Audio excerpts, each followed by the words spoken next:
Hi near and dears, welcome back to once மோர்.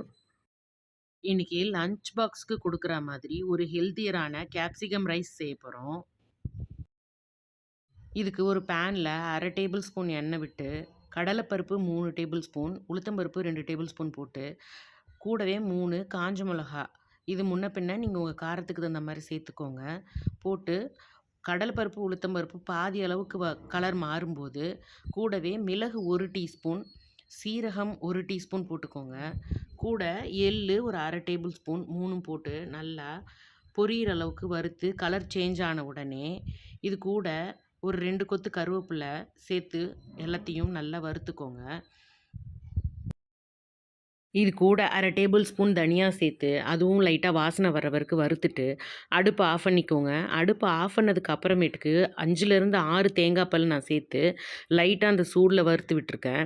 அதுவே போதுமானதுங்க. தேங்காய் ரொம்ப வறுக்கணும்னு அவசியம் இல்லை. இது எல்லாத்தையுமே ஒரு மிக்ஸி ஜாரில் மாற்றிக்கோங்க. மிக்ஸி ஜாரில் மாற்றிட்டு ரொம்ப பவுடராக அரைக்காமல் லைட்டாக கொர கொரன்னு அரைச்சா போதும். ரொம்ப கொர கொரன்னு அரைக்க வேண்டாம்.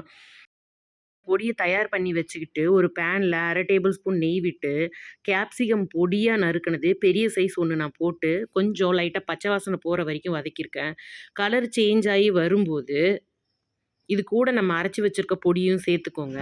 எல்லா பொடியும் சேர்த்துட்டு இதுக்கு தேவையான அளவுக்கு மஞ்சள் தூள் 1/2 டீஸ்பூன் இதையும் சேர்த்துக்கோங்க. நல்லா வதக்கி விடுங்க. இந்த டிஷ்ஷுக்கு தேவையான உப்பு சேர்த்து நல்லா மிக்ஸ் பண்ணி விட்டுக்கோங்க. இந்த சாதத்தில் நீங்கள் தாளிப்பு கொடுக்கணும்னு நினச்சிங்க அப்படின்னா, ஃபஸ்ட்டு கேப்சிகம் போடுறதுக்கு முன்னாடியே தாளிப்பு குடுத்துட்டு, அப்புறமே கேப்சிகம் சேர்த்துட்டு நீங்க ரெடி பண்ணிக்கலாம். இதில இப்போ நானு ரெடி பண்ணி வச்சிருக்க ஒயிட் ரைஸ் போட்டு மிக்ஸ் பண்ணிக்கிறேன்.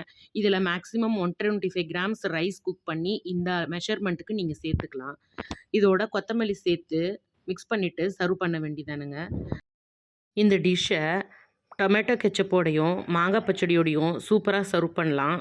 ரொம்ப டேஸ்டியரா இருக்கும். ட்ரை பண்ணி பாருங்க. உங்களுக்கு இந்த டிஷ் பிடிச்சிருந்ததுன்னா லைக் பண்ணுங்க, ஷேர் பண்ணுங்க. நம்ம ஒன்ஸ் மோர் சேனல சப்ஸ்கிரைப் பண்ணி வச்சுக்கோங்க. தேங்க்ஸ் ஃபார் வாட்சிங். பை.